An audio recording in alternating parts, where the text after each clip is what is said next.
gaurko segurako Saño Antxorrenduari pro honetan Euskadiko txapelketa zena, eta zalantzarik gabe buruan Ibai eta Mikel zenituen, ez?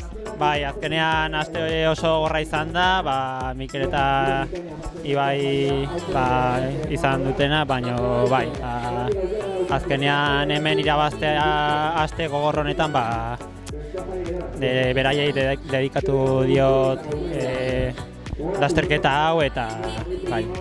Nola joan da, ze Alejandrorekin alde egin dezu, eta baziru dinean ergoenen gora harrapatzea hartzi zela tropela zuek, mantentzea lortu dezue tarte txiki hori eta helmugaraino.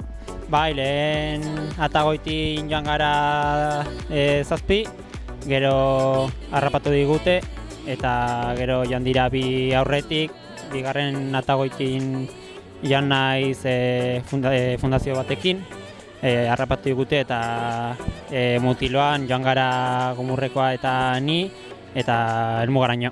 Ze sentsazio? Sentsazio oso onak.